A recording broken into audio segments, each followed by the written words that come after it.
हमारी आज की थीम है सस्टेनेबल एग्रीकल्चर, जिसमें हमने खेती करने के बहुत सारे तरीके बताए हुए हैं।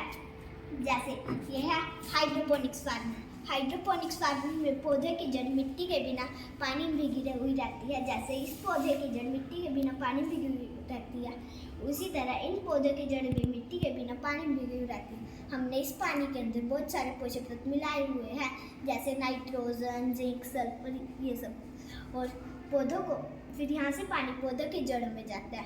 पौधे पानी लेके फिर वापस इसके अंदर आ जाता है। ये है ग्रीन हाउस। ग्रीन हाउस में हम किसी भी मौसम में खेती कर सकते, चाहे गर्मी है चाहे सर्दी। जैसे बाहर सर्दी है तो हम इसके अंदर गर्मियों की फसल उगा सकते हैं, बाहर गर्मी है तो हम इसके अंदर सर्दी की फसल उगा सकते हैं। ये है बायोगैस प्लांट। बायोगैस प्लांट में हमने एनिमल्स के वेस्ट मटेरियल और पेड़ पौधों के वेस्ट मटेरियल को हमने ऐसी जगह रखा जहाँ पर ऑक्सीजन ना हो, फिर उससे बनी मीथेन गैस। मीथेन गैस को ईंधन के रूप में प्रयोग किया जा सकता है, जैसे गाड़ियों में सीएनजी के रूप में किया जा सकता है। ये है इंटरमिक्सिंग फार्मिंग। इंटरमिक्सिंग फार्मिंग में हम एक फसल के अंदर दूसरी फसल उगा सकते हैं। जैसे हम कई बार गेहूं के साथ जौ उगा देते हैं, उसी तरह हम एक फसल के अंदर दूसरी फसल उगा सकते हैं।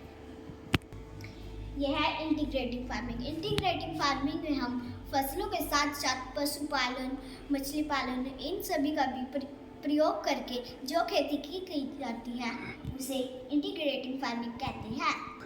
यह है एरोपोनिक्स फार्मिंग। एरोपोनिक्स फार्मिंग में पौधे की जड़ मिट्टी के बिना हवा में रखी हुई जाती है। जैसे हाइड्रोपोनिक्स में पौधे की जड़ मिट्टी के बिना पानी में भीगी रहती है और इसमें हवा में रखी जाती है। और फिर यहाँ से इस पानी के अंदर हमने बहुत सारे पोषक तत्व मिलाए हुए हैं, बहुत सारे। और फिर ये इनको स्प्रे करेगा जैसे, तो फिर हम यहाँ से मोटर चलाएंगे और फिर पौधों की जड़ों में पानी गिरेगा। यहाँ से पानी पौधों की जड़ों में गिरेगा और पेड़ पौधे पानी से पोषक तत्व प्राप्त करेंगे। ये है pre season farming. Pre season farming का मतलब है परिशुद्ध खेती। परिशुद्ध का मतलब है टेक्नोलॉजी पे आधारित खेती। इसमें हमने पहले बनाया है ड्रोन, जिसके अंदर है स्प्रे करने का और केमिकल का, फिर जिससे भी ये पानी स्प्रे करेगा और कैमरा फसलों को पानी स्प्रे करेगा और कैमरा से फसलों पे निगरानी रखेगा। उसके बाद हमने बनाया फसल सिस्टम डिवाइस, जिसमें हमने ये है सेंसर पे आधारित खेती, जिसमें हमने बहुत सारे सेंसर लगाए। पहला सेंसर है मिट्टी के अंदर, जो मिट्टी की नमी के बारे में बताता है। दूसरा सेंसर है ये, जो हमें पत्तियों की नमी के बारे में बताता है। फिर तीसरा सेंसर है ये हमें सूर्य के प्रकाश के बारे में बताता है। और फिर है ये हमें बताता है, मौसम की जानकारी देता है।